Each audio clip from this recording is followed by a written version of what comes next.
Earlier this month, Alphabet's annual meeting was turned on its head when a Google employee took to the stage to criticize her boss's pay. That employee requested Alphabet consider tying pay raises to progress on diversity and inclusion. The proposal was voted down.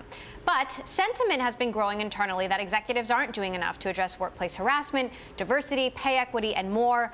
Liz Fong-Jones is a longtime employee at Google who has backed a petition to create better policies and procedures. She joins us now in New York, and here with me in San Francisco, we have Bloomberg Tech's Mark Bergen. So, Liz, I want to start with the big picture. Google just released its diversity report. Not much progress.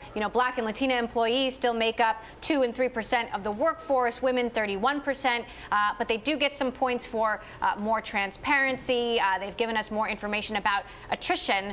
What's your reaction to the fact that not much has improved in 12 months? I'm frankly disappointed by the fact that not much has improved.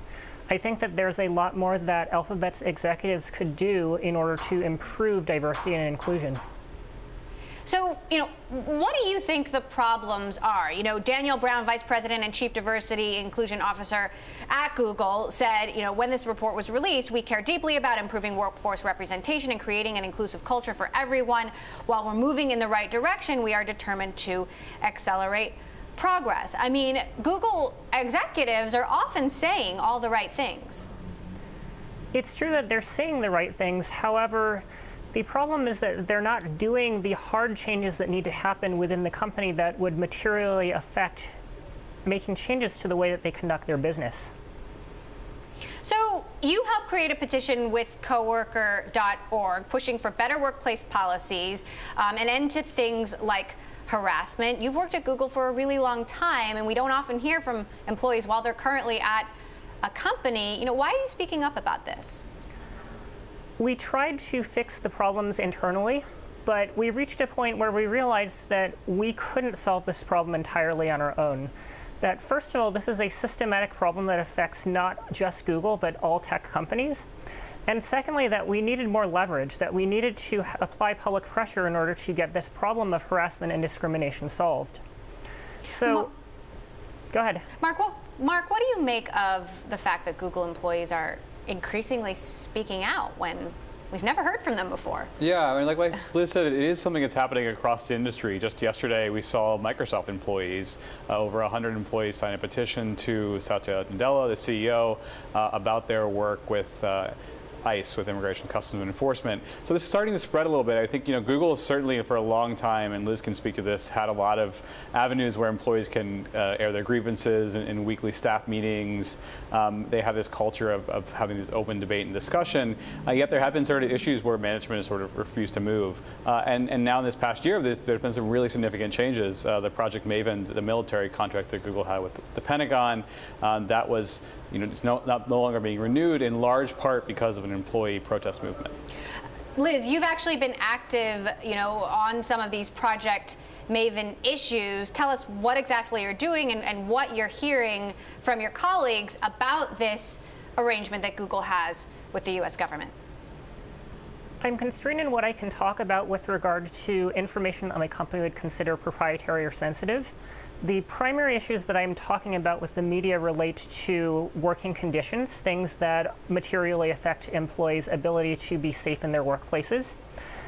It is true that employees do have a robust culture of communicating and expressing dissent within the company, and I think that that's led to some positive results for Googlers, for Google, and for the world at large.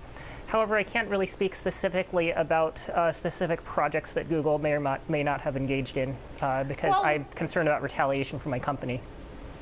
So what can you tell us about then your own experience at Google and the experiences of your colleagues that you have witnessed? It's not just about hiring, it's about retention and progression. How have you felt about your own journey at Google, and do you feel like management has been supportive of advancing your career?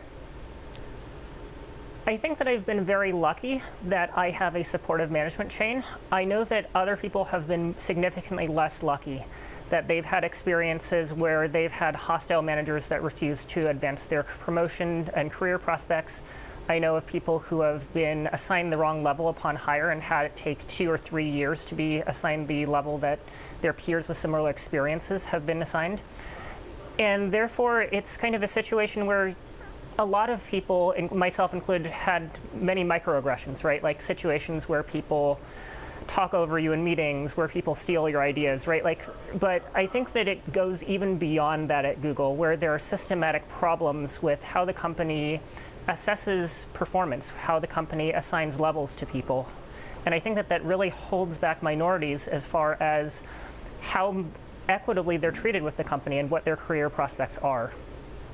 Google does have a fairly robust peer review system, Mark, which employees have told me can be easy to game if you have a lot of friends, but if you don't, it can be more difficult.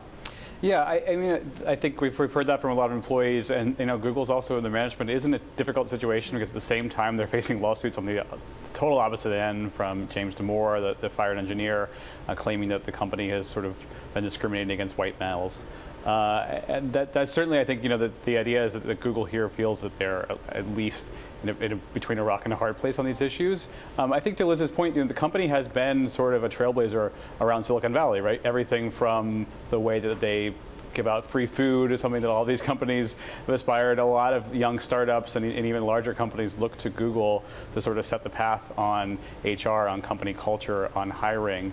And it seems like this sort of issue, the employees are pushing management to say, come out front and be a leader on this as well. I want to talk a little bit about the Department of Labor investigation into Google Pay. There's this really wide-ranging pending investigation into how Google pays its employees, alleging that it is unequal.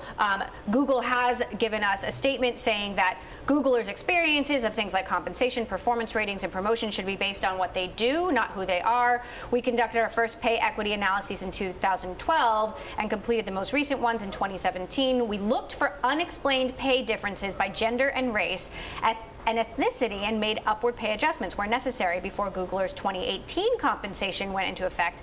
Based on these analyses and adjustments, we have zero statistically significant pay differences. Liz, what's your take on that? I think that they have controlled for all of the factors that are responsible for a bunch of the discrimination, right? Like they say, we adjusted for level, we adjusted for performance rating. When these are the exact things that people are complaining about, saying that they're being treated unequally. So, of course, when you control for those things, the pay would be regarded as equal. I have a friend that I referred to Google, and she had 4 years of experience. And the recruiter talked to me and said, hey, we're putting her through the system, everything looks good. I went and looked at what it was in the system when they assigned me to be her lunch interviewer, and they said, please interview this person for level 3, the entry-level position. And I went to the recruiter and I said, this doesn't seem right. This doesn't seem okay. Like, I know of plenty of other people with that level of experience who have been brought in one level higher. And the recruiter told me, I need a reason to increase her level to level 4, such as a higher expected compensation. And we know that people's past compensation, people's compensation history, and their expectations tend to be affected by their gender. And as a result, I can imagine that if this is a systematic policy of Alphabet, that you would result in having a whole large number of people who are underrepresented minorities being assigned the wrong level because of the fact that they didn't give their recruiter a high enough pay target, or that they didn't give their recruiter a pay target because they didn't want to name the first number. And I think that that's kind of the situation where you can say, you can totally have pay inequalities and yet say, adjusted by level and performance rating, everything's fine. So I think that the numbers look good on paper, but I think the reality on the ground is quite different. Now, we know that the founders of Google, Larry and Sergey, have a lot of voting power. Were you disappointed that shareholders voted down this proposal to tie pay to diversity progress? I'm certainly not surprised. I think that given the supermajority voting power controlled by the insiders at the company, that getting the proposal passed by the vote count was going to be a long shot. However, I think that what we did demonstrate is that a significant number of the shareholders who hold the stock, who are outsiders, do support us, the employees, in pursuing equal pay, in pursuing greater representation, and in pursuing having a safe workplace that's free of harassment. Liz, you've been active on Twitter offering to help Microsoft employees. Are Google employees organizing at all with respect to these ICE protests? Can you tell us anything about what's happening at the grassroots level? I've seen a lot of employees who are concerned about the ICE detentions and a large amount of fundraising for the children that are affected. And I also know that Google employees are broadly concerned about the ethics of what we as Google employees work on, of what we as tech workers work on in the entire industry. And therefore, I, among many others, am working together with Microsoft employees to help them as best as we can with ensuring that they, too, have a voice in what their employer does.